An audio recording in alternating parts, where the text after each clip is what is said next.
The Galactic Council chamber fell silent as Ambassador Zathar of the Vryn hegemony delivered the final eulogy. 300 cycles had passed since the last confirmed sighting of a human vessel. The Sol system lay dark and cold, its planet stripped of atmosphere, its star dimmed by the ancient weapon the Coalition had unleashed in their war of extermination. "Let the record show," Zathar's voice resonated through the crystalline halls, "that humanity has been removed from the census of sentient species. Their aggression, their refusal to submit to proper galactic order, left us no choice." The assembled delegates, beings of chitin, energy, and flesh from 1,000 worlds, murmured their agreement. Humanity had been a problem from the moment they'd achieved faster than light travel. Too curious, too stubborn, too willing to question the ancient hierarchies that had governed the galaxy for millennia. The Coalition war had been brutal but necessary.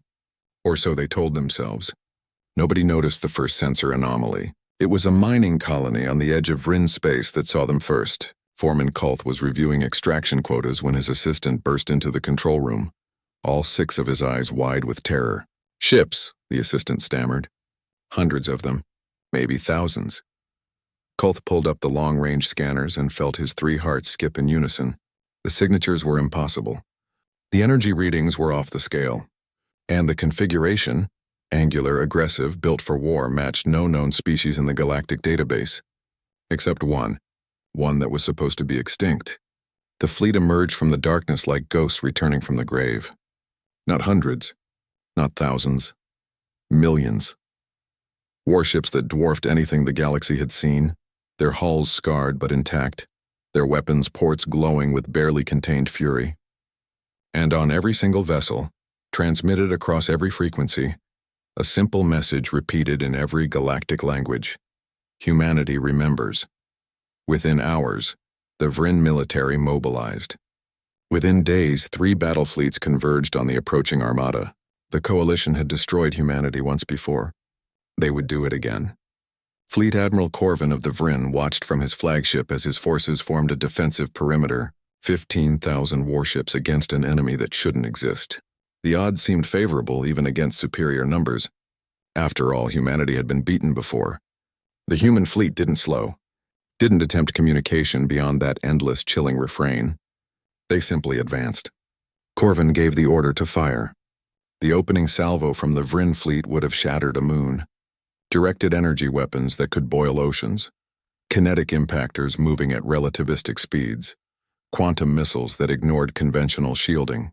Every weapon in the Coalition arsenal unleashed at once in a display of firepower that lit up the void like a newborn star. The human ships sailed through it untouched. Their shields, if they even were shields, absorbed everything. Energy weapons dispersed across surfaces that seemed to drink in the light. Kinetic rounds struck and simply ceased to exist. The quantum missiles detonated harmlessly against barriers that shouldn't have been possible. Then the humans returned fire. What followed wasn't a battle. It was an execution. The human weapons were surgical and devastating. They targeted power cores with impossible precision, tore through shields that had protected Coalition forces for centuries, and reduced proud warships to expanding clouds of debris in seconds. But they weren't just fighting to win. They were sending a message. Every ship captain who surrendered was allowed to flee. Every vessel that tried to fight was eliminated without mercy. The message was clear.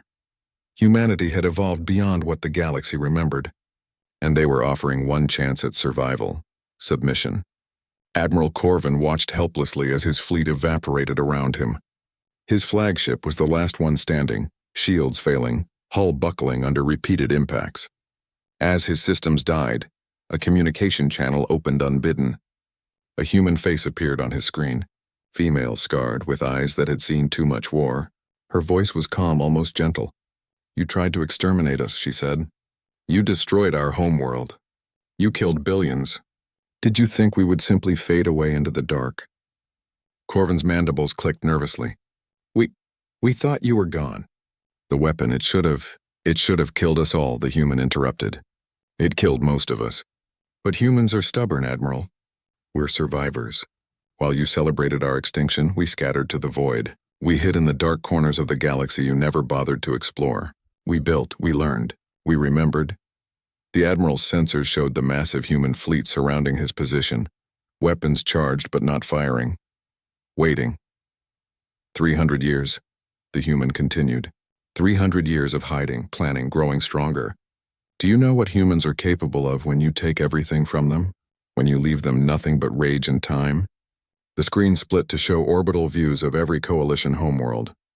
Above each one, human warships sat in silent vigil, weapons trained on the planets below. We could do to you what you did to us, the human said. We could burn your worlds, exterminate your species. It would be justice, wouldn't it? Corvin said nothing. There was nothing to say. But we won't, she continued, and something like sadness crossed her features. Because unlike you, we remember what we were before the war. We remember that we reached for the stars with hope, not hatred. We remember that we valued life, even when others didn't value ours. The human leaned forward, and Corvin saw the weight of centuries in her gaze. Here are your terms. The coalition is dissolved. The Galactic Council is reformed with equal representation for all species. Aggressive expansion ends. Slavery ends. The strong will no longer prey on the weak. And if anyone violates these terms, we will return. And next time we won't be merciful. The channel closed. Corvin's ship system suddenly rebooted, repaired by technology he couldn't comprehend. Around him, the surviving coalition vessels received the same treatment, fixed, refueled, and sent home as witnesses. The human fleet lingered for 3 days above every coalition world, long enough for everyone to see. Long enough for everyone to understand. Then, as silently as they had arrived, they vanished back into the depths of space. But now everyone knew the truth. Humanity hadn't died. They had evolved. They had transcended. And somewhere out in the dark they were watching, waiting, remembering.